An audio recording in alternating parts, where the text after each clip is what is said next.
Le projet React, c'est proposer une alternative à la surconsommation de vêtements en récupérant des vêtements qui sont plus utilisés pour diverses raisons et en détournant leur usage, en les restructurant dans une nouvelle pièce qui va être unique. Par exemple, ça c'est un gilet qu'on a fait à partir d'un sweat à capuche, un sweat un peu adolescent, avec pas mal de motifs comme ça, un peu passé de mode on va dire.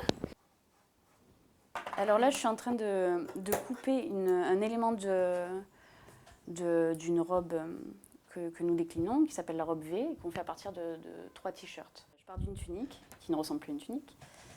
Et ce motif-là m'intéressait, donc je vais m'en servir comme ceinture. Ça sera l'élément principal de la robe. Et puis à partir de 2 autres éléments, c'est-à-dire un débardeur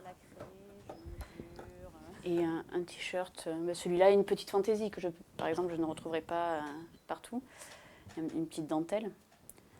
Donc ce t-shirt finira en bas de la robe et le débardeur, comme ça sera le haut de la robe, ceinturé par le motif. En fait, on accumule tous chez nous plein de vêtements dont on ne se sert plus, mais qu'on ne veut pas forcément se séparer. Donc là, c'est pour se dire, tiens, je vais faire quelque chose avec ces vêtements-là et au moins je les porterai. La robe de ma grand-mère puisse être revisitée et portée par moi-même. Voilà. De véhiculer la charge affective d'un vêtement pour un autre vêtement à quelqu'un d'autre. Voilà. Qu'on puisse se réapproprier le vêtement comme ça. Donc c'est vrai que c'est une démarche personnelle qui était déjà bien ancrée avant que je rencontre les filles et qu'on se lance sur le projet React. React, c'est l'action de donc refaire, repenser, revivre. Et donc c'est toute la philosophie autour du projet React qui n'est pas uniquement de recycler des vêtements, mais aussi de repenser notre façon de consommer. Depuis que je suis dans React, j'achète plus rien. Enfin voilà, je fais que de la récup et j'ai envie de transmettre ça aussi, quoi. C'est vrai qu'on a envie de toucher les gens, on a envie que ça devienne un mode de vie pour d'autres, pas pour faire du prosélytisme, mais vraiment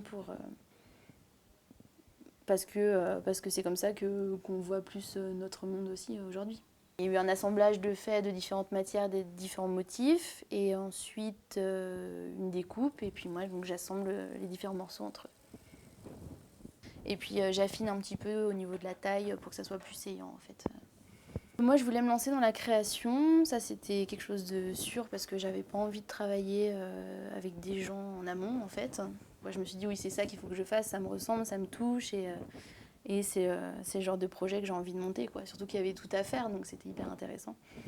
Et en plus, on s'est bien trouvés toutes les trois, donc du coup, ouais, c'est un peu un hasard, mais un heureux hasard, on va dire.